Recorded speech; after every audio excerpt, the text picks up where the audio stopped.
Bismillahirrahmanirrahim. Assalamualaikum warahmatullahi wabarakatuh. Perkenalkan, saya Divya Yuriska dari Universitas Islam Bandung, Fakultas Matematika dan Ilmu Pengetahuan Alam, Program Studi Farmasi. Pada video kali ini, saya akan menjelaskan mengenai faktor pengaruh kelarutan padatan dalam cairan pada larutan isotonis, beserta dengan contoh soalnya.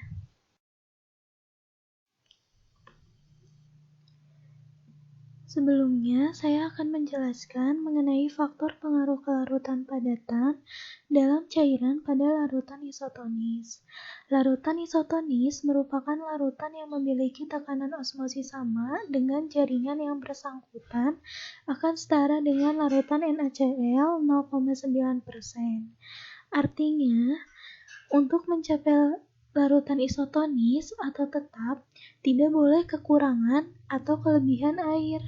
Maka, larutan tersebut harus mengandung NaCl 0,9%. Adapun pengaruh larutan isotonis. Yang pertama, hipotonis atau kekurangan air, artinya jumlah air yang lebih besar akan menekan ke dalam sel, sehingga si selnya itu akan pecah. Yang kedua ada hipertonis. Hipertonis itu kelebihan air, artinya tekanan air akan keluar, sehingga si selnya itu akan kekurangan air atau kehilangan air, sehingga selnya akan keriput. Adapun metode yang dipakai untuk menghitung tonisitas, yaitu metode ekivalensi NaCl.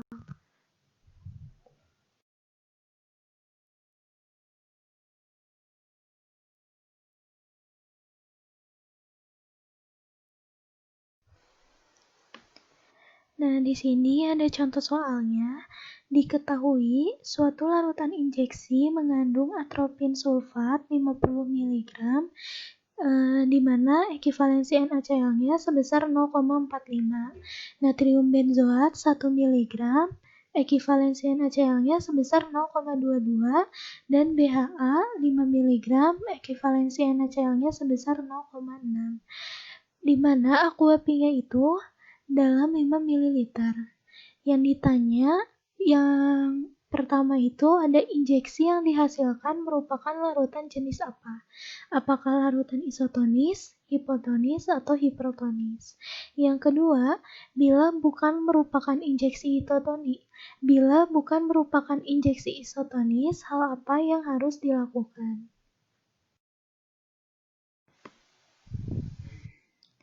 Nah, ini ada jawaban dari soal yang tadi berupa tabel karena untuk mempermudah proses perhitungan, di mana di sini ada komponen, massa dalam bentuk gram, ekivalensi NaCl, tabel gram dikali ekivalensi NaCl, dan tipe 2-nya kita menghitung dalam bentuk persen, di mana ada tabel persen, tabel ekivalensi NaCl, dan tabel perhitungan persen dikali ekivalensi NaCl.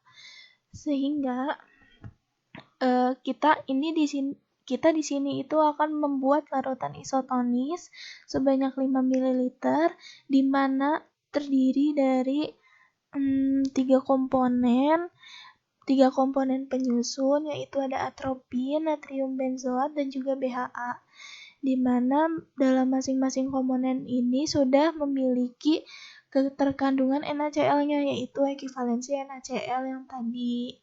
Nah, tadi di soal itu si masanya itu masih diketahui dalam bentuk miligram, sehingga kita harus mengubahnya dalam bentuk gram dengan membagi 1000.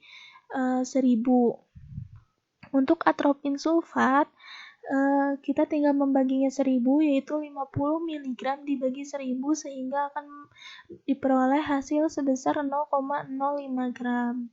Untuk natrium benzoat yaitu sebesar 0,001 gram, dan untuk yang BHA 0,005 gram.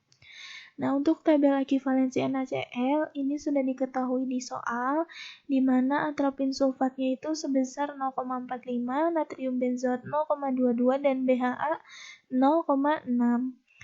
Nah, kita akan menghitung menghitung gram dikali ekivalensi NaCl, tinggal masukkan saja angkanya karena sudah diketahui di tabel sebelumnya angkanya.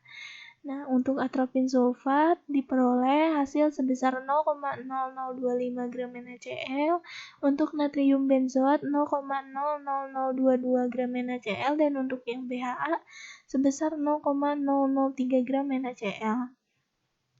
Kita menghitung total, setelah menghitung kita harus menghitung total dari perhitungan yang tadi, yaitu sebesar 0,02572 gram NaCl. Mengapa kita harus menghitung totalnya? Karena untuk menghitung ke perhitungan selanjutnya, yaitu NaCl butuh. Nah, nanti di NaCl butuh kita akan mengetahui apakah larutan ini isotonis, hipertonis, atau hipotonis. Ini masih dalam perhitungan dalam bentuk gram, kita akan menghitung ke dalam bentuk persen. Untuk menghitung ke dalam bentuk persen, maka si gramnya ini harus diubah ke dalam bentuk persen dengan cara jumlah gram dibagi dengan volume yang terpakai, yaitu 5 ml, di mana 5 ml ini dari larutan injeksi dari ketiga komponen, yaitu atropin sulfat, natrium benzoat, dan juga BHA dalam aquapi at 5 ml. Nah, si 100-nya ini dikali 100. Nah, 100-nya ini untuk mengubah ke dalam bentuk persen. Sehingga untuk yang atropin diperoleh hasil 1%, natrium benzoat diperoleh hasil 0,02%, dan untuk yang BHA sebesar 0,1%.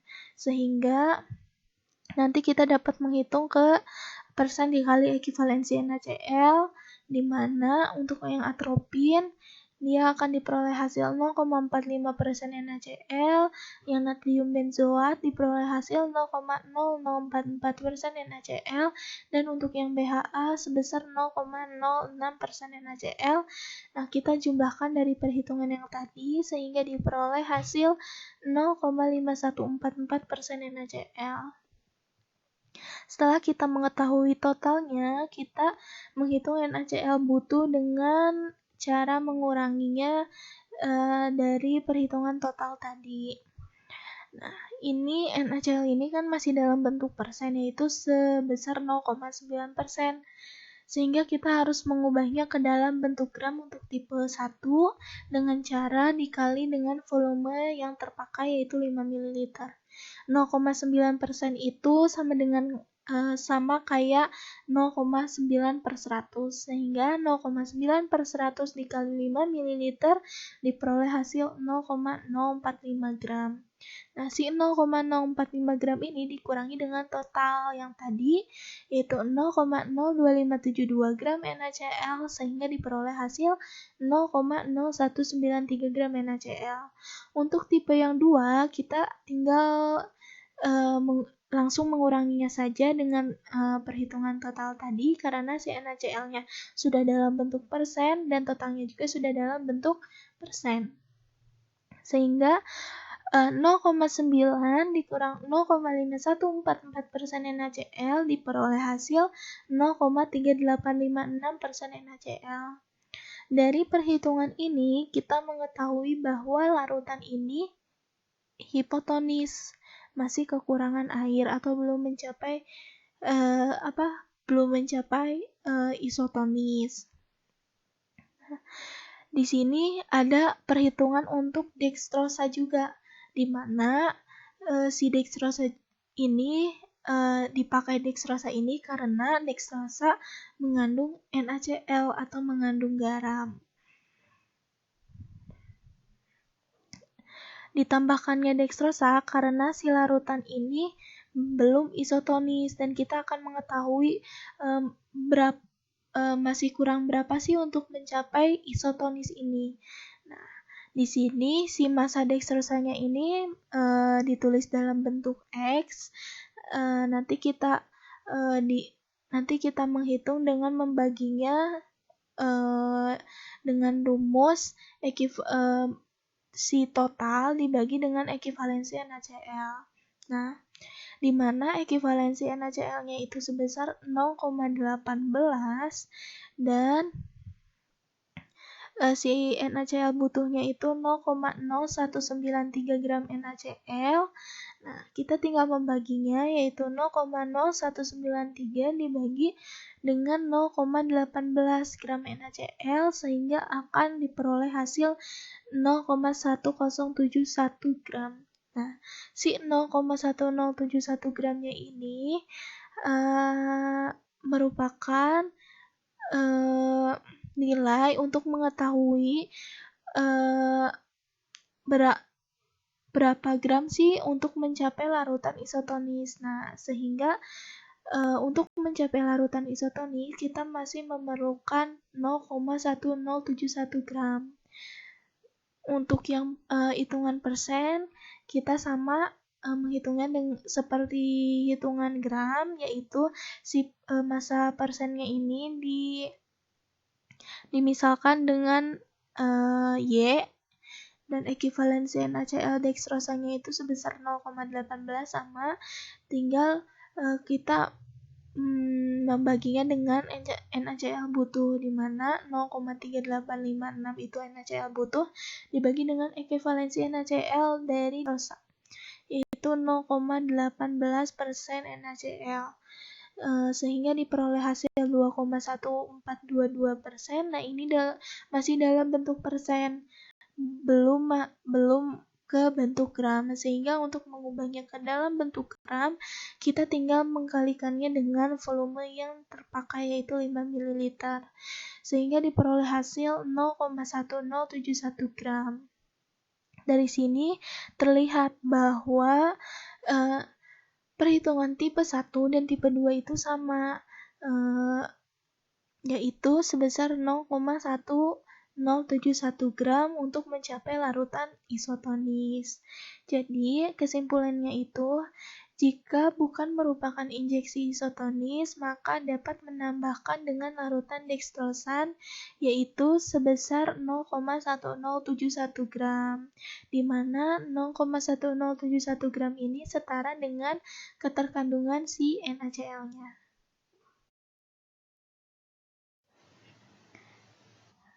Sekian dari saya, mohon maaf bila masih ada kekurangan.